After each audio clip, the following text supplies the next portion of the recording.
I sat in that auditorium wearing my cap and gown, holding my diploma like it was made of paper and promises. Around me, families cheered, cameras flashed, fathers lifted daughters off their feet, mothers cried proud tears. I scanned the crowd one more time, even though I already knew. Empty seats, 4 of them, reserved, untouched. My mother didn't come, my father didn't come, my sister didn't come. Even my grandmother, who always said she'd be there for me no matter what, didn't come. I walked across that stage alone. I heard my name echo through the speakers. I shook hands with people I barely knew. I smiled for a photographer who didn't know my story. And when it was over, I stood in the parking lot and watched everyone else leave with their families. I drove myself home. I sat in my apartment. I stared at my diploma. I didn't cry. Not yet. 3 days later, my phone rang. It was my mother. I almost didn't answer. But some part of me, the part that still hoped, the part that still wanted to believe, made me pick up. "Hey, sweetie," she said, her voice sweet, like nothing had happened. "How have you been?" I didn't respond right away. I was waiting for something, an apology, an explanation, anything. "Listen," she continued, not waiting for my answer. "I need to ask you something." Of course she did. "Your sister's birthday is coming up. We're planning something really special for her, a sweet 16. You know how important that is." I knew. I knew because when I turned 16, I got a grocery store cake and a card my mother forgot to sign. "We need a little help with the costs," she said. "Can you send us some money? Maybe 2,000? I know you just graduated and probably got some gifts, so—" I hung up. My hands were shaking. Not from sadness. From something else. Something sharper. 2 days later, she texted. Then she called again. Then my father called. Then my sister sent me a message with a crying emoji saying how much it would mean to her if I helped. I didn't reply to any of them. Finally, my mother called one more time. Her voice wasn't sweet anymore. "You're being selfish," she said. "We're family. Family helps each other." I almost laughed. Family. The same family that couldn't show up to my graduation. The same family that never called unless they needed something. The same family that made me feel invisible unless I was useful. "I'll send you something," I said. She sighed with relief. "Thank you. I knew you'd come through." I ended the call. I opened my banking app. I sent her $1, exactly $1. In the memo line I wrote, "For your priorities."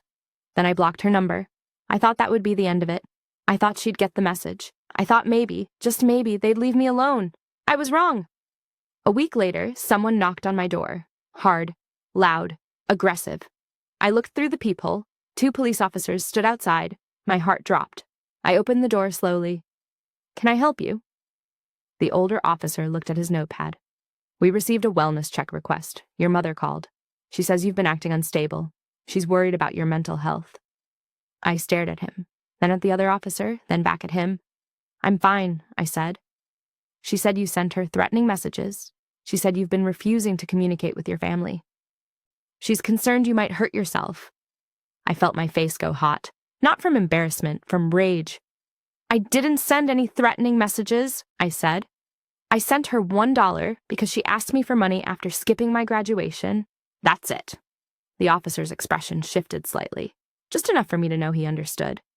"Can we come in? Just to make sure everything's okay?" I let them in. They looked around my apartment. Clean, organized, no signs of distress. I showed them my phone. I showed them the text messages. I showed them the $1 transaction. The younger officer almost smiled. Almost. "You seem fine to me," the older one said. "We'll file a report. You won't hear from us again." After they left, I sat on my couch and stared at the wall. My mother had called the police on me. She tried to make me look unstable. She tried to punish me for saying no. That's when I knew. This wasn't over. This was war. I started looking into my finances. I checked my credit report, something I should have done years ago, something I didn't think I needed to do. And that's when I saw it. 3 credit cards, opened in my name, totaling over $8,000 in debt. All maxed out. All past due. I didn't open those cards. I never applied for credit. I didn't even know they existed. But my mother did. I sat there staring at my computer screen, reading the same lines over and over. 3 credit cards, $8,000, all in my name, all used without my knowledge. all destroying my credit before I even had a chance to build it. My hands were cold, my chest felt tight. I wanted to scream, I wanted to call her, I wanted to demand answers, but I didn't. Not yet. I took a screenshot, then another, then another. I downloaded every statement, I tracked every charge, party supplies, decorations, catering deposits, venue rentals, a DJ, a photographer, custom invitations, all for my sister's sweet 16. They stole my identity to throw her a party. I didn't cry, I didn't break down, I got to work. First, I called the credit card companies. I explained the situation. I told them I never opened these accounts. I told them I never authorized any charges. They put me on hold, transferred me, put me on hold again. Finally, they opened fraud investigations. Then I went to the police station. I filed a report for identity theft. The officer who helped me was kind. She didn't ask too many questions. She didn't make me feel stupid. She just took my information and told me I did the right thing. Then I froze my credit, locked it down completely. No one could open anything in my name ever again. I felt a little bit of control come back. But I wasn't done. I needed proof. Real proof. Something undeniable. So I did something I never thought I'd do. I called my mother back. From a different number, I recorded the call. "Hello?" she answered, her voice cautious. "Mom, it's me." Silence. "I wanted to talk," I said, keeping my voice calm. "About the money." "Oh." Her tone shifted, guarded. "What about it?" "I saw some credit cards in my name. Do you know anything about that?" Another pause, longer this time. "I don't know what you're talking about." "Mom, I checked my credit report. There are 3 cards, all maxed out, all for things related to the party." "You're imagining things." "Am I?" "Because the charges match exactly. Party supplies, catering, a DJ, everything for her sweet 16. Her voice went cold. "You have no proof." "I have statements, I have dates, I have receipts." "You're being dramatic. You always do this. You always try to make us look bad." "I didn't make you do anything. You opened credit cards in my name. That's fraud. That's illegal," she laughed. Actually laughed. "Good luck proving it." Then she hung up. I saved the recording. I backed it up 3 times. I sent it to myself in an email. Now I had everything I needed. I decided to wait. I didn't want to confront her over the phone. I didn't want to give her time to prepare. I wanted her to feel what I felt. Ambushed, betrayed, exposed. So I found out where the party was being held. I found out the date, the time, the venue, and I made a plan. 2 days before the party, I called my mother one more time, from my real number this time. "What do you want?" she snapped. "I want to talk, in person, all of us, you, Dad, and me." "Why?" "Because I want to fix this. I don't want to fight anymore." I could hear the suspicion in her silence. "Fine," she said. "Meet us at the diner on 5th. Tomorrow, noon. I'll be there." I showed up 10 minutes early. I sat in a booth by the window. I ordered coffee I didn't drink. I waited. They arrived together. My mother, my father, and my sister. She wasn't supposed to be there, but of course she was. They always brought her everywhere. Their golden child. Their priority. They slid into the booth across from me. My mother's face was tight. My father looked uncomfortable. My sister looked annoyed. "What do you want?" my mother asked. I pulled out a folder. I set it on the table between us. I opened it slowly. Inside were printed credit card statements, highlighted charges, dates, amounts, locations. "I want you to admit what you did," I said. My mother didn't even look at the papers. "I didn't do anything." "You opened credit cards in my name. You spent over $8,000. You committed fraud." "That's a serious accusation," my father said quietly. "It's a serious crime," I replied. My sister leaned forward. "You're making this up. You're just mad we didn't come to your stupid graduation." I looked at her, really looked at her. She had no idea what they'd done, no idea what they'd sacrificed for her. Or maybe she did. Maybe she just didn't care. "I filed a police report," I said. "I reported all 3 cards as fraud. The credit companies are investigating. The charges will be traced back to whoever made them." My mother's face went pale. "You're bluffing," she said. "Am I?" I pulled out my phone. I played the recording. Her voice filled the diner, clear, damning, undeniable. "You have no proof." "Good luck proving it." When it ended, the table was silent. My father looked at my mother. "You told me she gave permission." She didn't answer. "You're going to pay me back," I said. "Every dollar, or I press charges."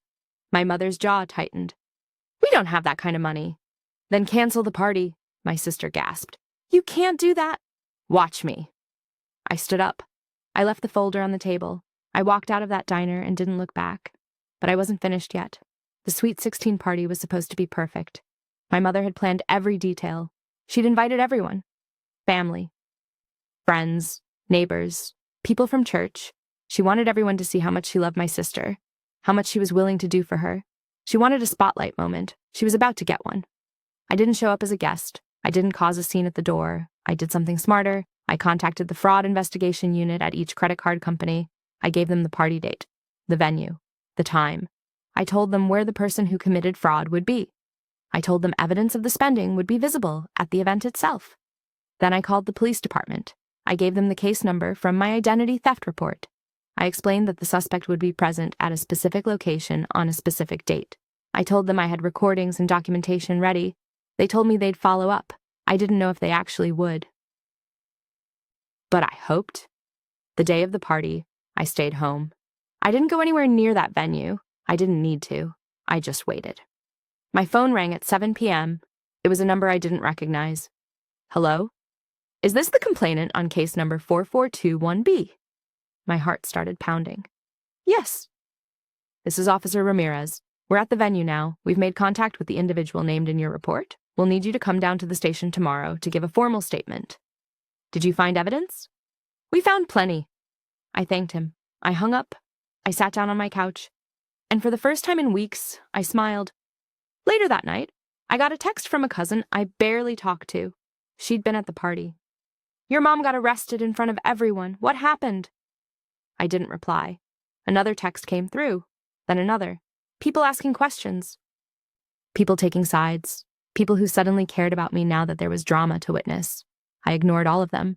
The next day, I went to the police station. I gave my statement. I handed over my recordings. I provided all my documentation. They told me the case was strong. They told me my mother was being charged with identity theft and fraud. They told me I'd get my money back. A week later, I received a call from the district attorney's office. They offered my mother a deal. If she paid full restitution, they'd reduce the charges. She'd still have a record. She'd still face consequences. But she wouldn't go to jail. She took the deal. Over the next 2 months, I received payments. Small amounts at first, $50 here, $100 there, then bigger chunks, $500, $1,000. She sold things. She borrowed money. She worked extra hours. I didn't care how she did it. I just wanted what was mine. Finally, the last payment came through, $8,347. Every cent I was owed, plus interest, plus fees. I deposited the check. I stared at my account balance. I felt something I hadn't felt in a long time. Relief. But the money wasn't the victory. The victory was knowing they couldn't touch me anymore. My mother tried to call me once. I didn't answer. She left a voicemail. I'm sorry, she said. Her voice was flat, emotionless. I didn't think it would go this far. I just wanted to give your sister something special. I didn't mean to hurt you. She didn't mean to hurt me. She just meant to use me. I deleted the voicemail. My father sent an email. It was short. Your mother made a mistake. But you didn't have to destroy the family. You could have handled this privately. I didn't respond. There was nothing to say. They still didn't understand. They still thought I was the problem. My sister never reached out. Not once. I don't think she ever understood what happened. Or maybe she did, and she just didn't care. Either way, it didn't matter anymore. I changed my phone number. I moved to a new apartment. I didn't tell them where. I updated all my passwords. I locked down every account. I made myself unreachable. I started therapy. I talked about my family. I talked about the guilt I felt for pressing charges. I talked about the anger I carried for years. Slowly, piece by piece, I started to let it go. I got a new job, better pay, better people, a place where I felt valued. I made new friends, real ones, people who showed up. People who celebrated my wins and supported me through losses. I started building a life that was mine, not theirs, mine. 6 months after the party, I was cleaning my apartment when I found my graduation photo, the one from the ceremony. I was standing alone, holding my diploma, smiling a smile that didn't reach my eyes. I almost threw it away, but I didn't. Instead, I framed it. I hung it on my wall, right next to a photo of me at my new job, right next to a picture of me and my friends laughing at brunch, right next to a concert ticket stub from a show I went to alone because I wanted to. That graduation photo wasn't a reminder of pain anymore. It was a reminder of survival. I survived their neglect. I survived their manipulation. I survived their betrayal. And I came out stronger. Some people say family is everything, Geet, that you should forgive, that blood is thicker than water. But those people never had to fight their own family for basic respect. I don't hate my mother. I don't hate my father. I don't even hate my sister. I just don't need them anymore. I claimed my life back, I set my boundaries, I protected my peace, and I've never looked back. Months passed quietly. No phone calls, no surprise visits, no manipulative texts or staged interventions. Just silence. The kind of silence that feels like freedom. I stopped checking over my shoulder. I stopped waiting for the other shoe to drop. I stopped expecting them to find a way back into my life. Because I finally understood something important. They only had power over me when I gave it to them. And I was done giving. My new apartment became my sanctuary. It was small, but it was mine. Every piece of furniture I chose, every picture on the wall I hung, every decision I made without anyone's input or approval. I cooked meals I actually liked. I stayed up late reading without guilt. I spent money on things that made me happy without justifying it to anyone. I learned what it felt like to live without walking on eggshells. Work became more than just a paycheck. I was good at what I did, and people noticed. My boss praised me in meetings. My coworkers invited me to lunch. I got a promotion 4 months in. For the first time in my life, I felt seen for the right reasons. I started saying no without apologizing. No to extra shifts I didn't want. No to events that drained me. No to people who only called when they needed something. And every time I said no, I felt a little bit stronger. I went to therapy every week. Some sessions were hard. I cried through entire appointments. I talked about the little girl who just wanted her parents to show up, the teenager who learned to expect disappointment, the young woman who thought love meant sacrifice. My therapist asked me once, "What would you say to that little girl now?" I thought about it for a long time. I'd tell her it wasn't her fault. I'd tell her she deserved better.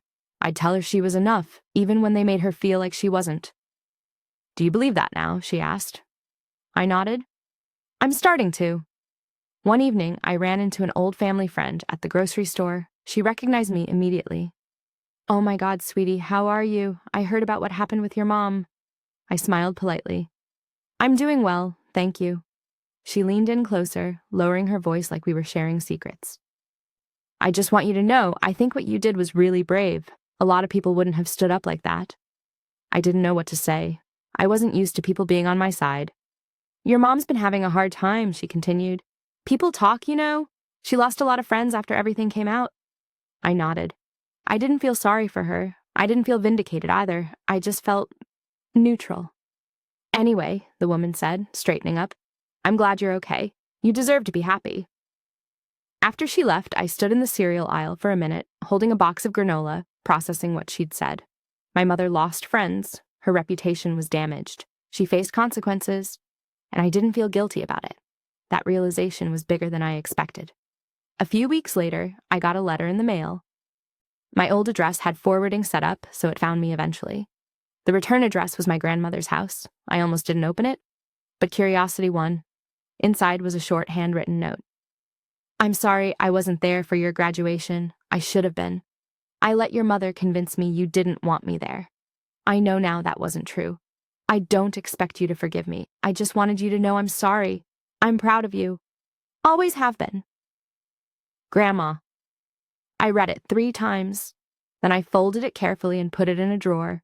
I wasn't ready to respond. Maybe I never would be. But I kept it, because even though she hurt me, her apology felt real. And that mattered. My sister's birthday came and went. I didn't send a card. I didn't send a message. I didn't acknowledge it at all. I wondered if she noticed. I wondered if anyone told her I used to remember, that I used to try. Probably not. I spent that day at a museum with a friend I'd made at work. We looked at paintings and ate overpriced cafe sandwiches and laughed about nothing important. It was a good day. I started dating someone. Nothing serious at first. Just coffee, then dinner, then long walks and late-night conversations. He asked about my family once. I told him the truth. All of it. He didn't try to fix it. He didn't tell me I should reconcile. He just listened. "That must have been really hard," he said. It was. "You're tougher than you think," I smiled. "I'm learning that." Things didn't work out with him in the end, but it didn't hurt the way I thought it would. I was learning that not every ending was a failure. Sometimes things just ran their course, and that was okay. I started a savings account, a real one, with goals. I wanted to travel. I wanted to see places I'd only read about. I wanted to build a life full of experiences, not just survival. Every paycheck, I put a little away. It felt good, like I was investing in a future I actually wanted. One night, I was scrolling through old photos on my phone. I found pictures from high school, pictures with my family, holidays, birthdays, ordinary moments. I looked happy in some of them. In others, I looked tired, small, like I was trying to take up less space. I deleted most of them, not out of anger, just out of acceptance. Those weren't my memories anymore. They were evidence of a version of me that didn't exist. I kept a few, the ones where I was genuinely smiling, the ones where I looked like myself. The rest, I let go. Because holding on to pain wasn't strength. Letting it go was. I was building something new, something better, something mine. And no one could take that away from me. A year after my graduation, I received an invitation in the mail.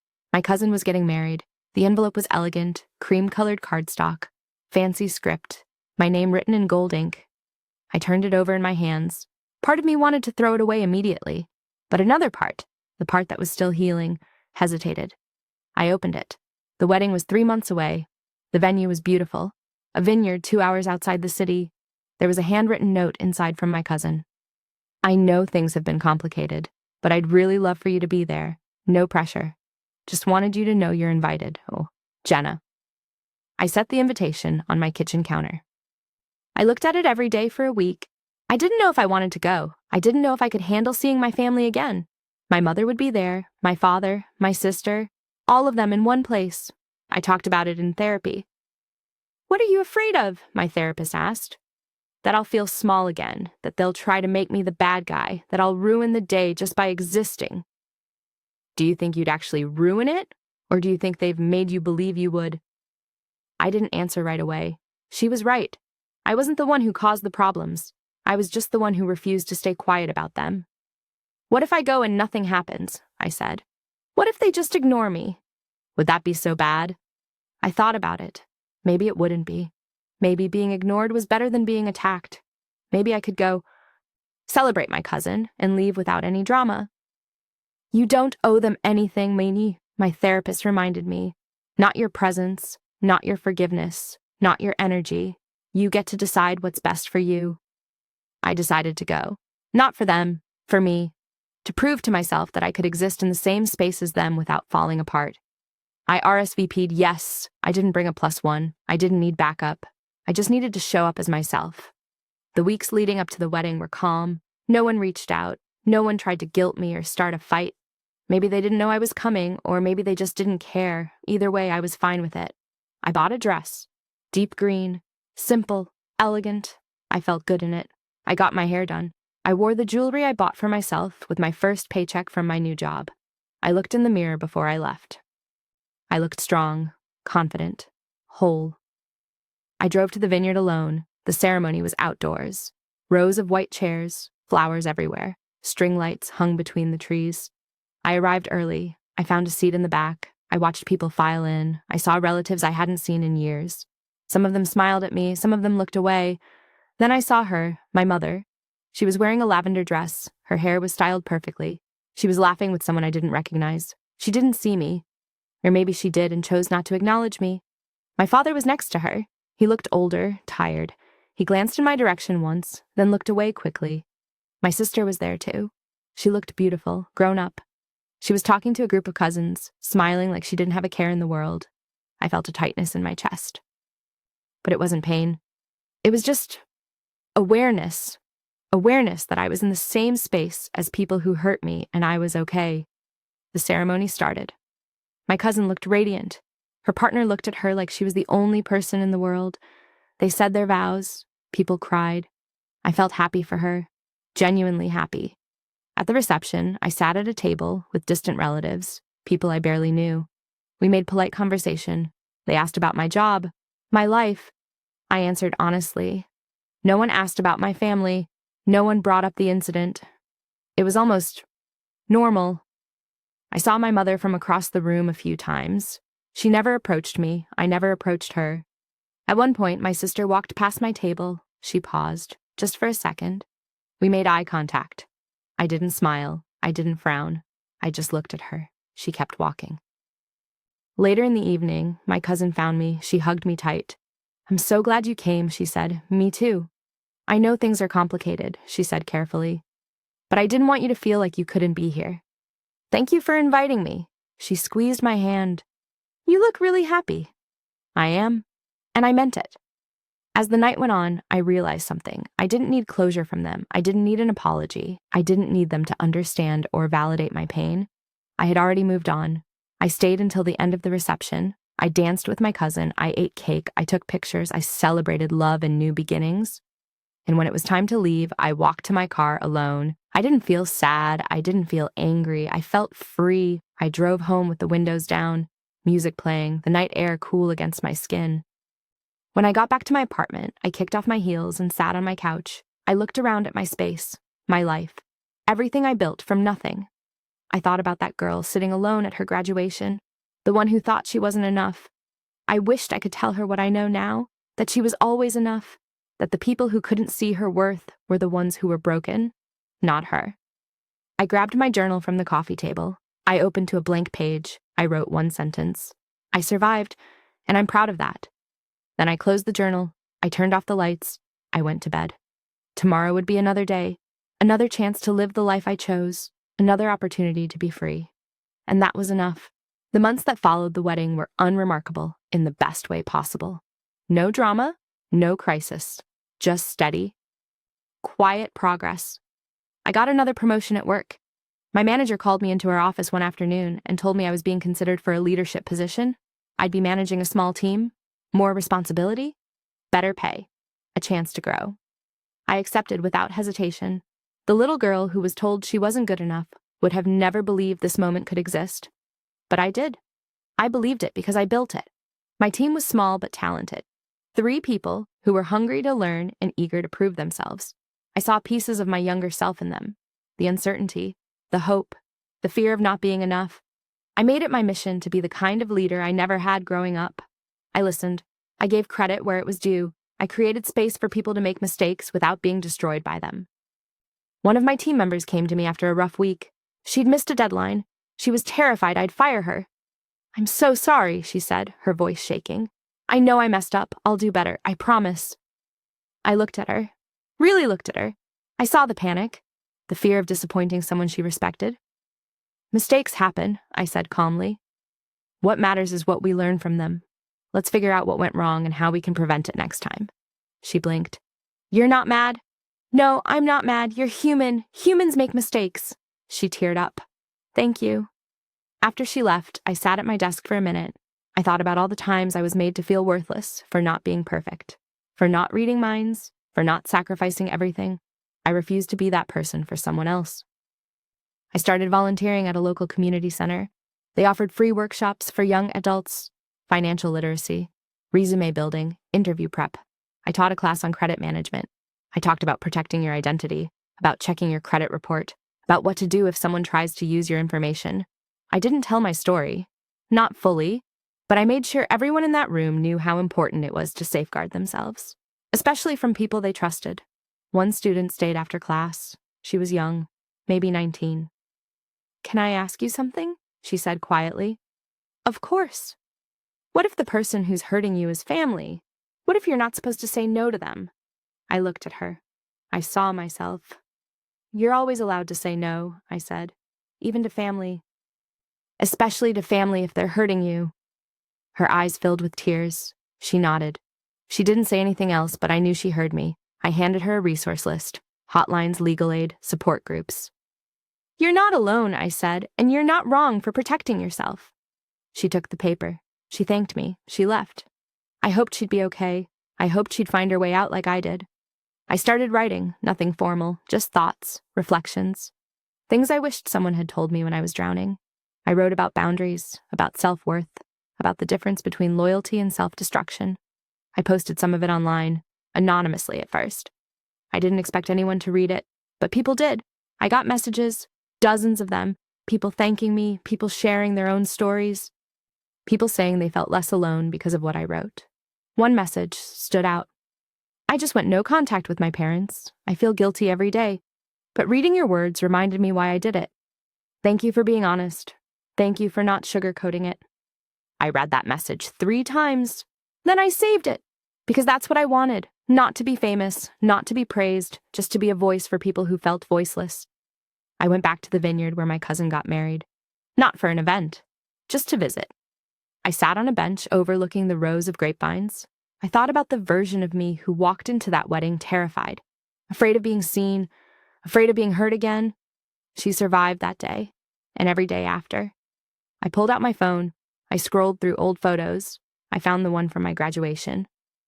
The one I used to hate, I posted it online with a caption. 1 year ago, I graduated alone, no family, no celebration, just me and a diploma I earned on my own. It hurt, but it also taught me something important. I don't need people who don't value me. I don't need approval from people who can't see my worth. I need myself, and that's enough. The post got hundreds of likes, hundreds of comments, people sharing their own stories of surviving family trauma, of rebuilding after betrayal, of learning to be enough on their own. I didn't respond to all of them, but I read every single one. I wasn't alone, and neither were they. I started planning a trip. Somewhere I'd always wanted to go but never thought I could afford. Japan. I'd dreamed about it since I was a kid. I booked the flight, I booked the hotels, I made an itinerary. I was going. Alone. And I was excited, because I didn't need someone else to make my dreams valid. I could do it myself. The night before my trip, I sat in my apartment packing my suitcase. I looked around at everything I'd built, the furniture, the photos, the life. None of it was given to me. I earned it, I fought for it, I protected it. I thought about my mother, my father, my sister. I didn't hate them. I didn't wish them harm. I just didn't think about them much anymore. They were a chapter in my story, an important one, a painful one. But not the ending. I was the ending, and I was still being written. I zipped up my suitcase. I turned off the lights. I went to bed with a smile on my face. Tomorrow, I'd start a new adventure, and I'd do it on my own terms. Japan was everything I imagined and more. I walked through ancient temples and bustling city streets. I ate ramen at midnight in tiny restaurants where no one spoke English, and I didn't care. I watched the sunset over Mount Fuji and felt something I hadn't felt in years. Peace. I took hundreds of photos, not for anyone else, just for me. Evidence that I was here, that I made it. On my last night in Tokyo, I sat in a quiet park. Cherry blossoms fell around me like snow. I pulled out my phone and opened my journal app. I wrote one final entry. I used to think healing meant going back to who I was before I got hurt. But I've realized that's not possible. I'm not that person anymore. And that's okay. I don't want to be her. She didn't know how strong she was. She didn't know she could survive on her own. She didn't know she was enough. But I know now. I know because I did it. I survived. I rebuilt.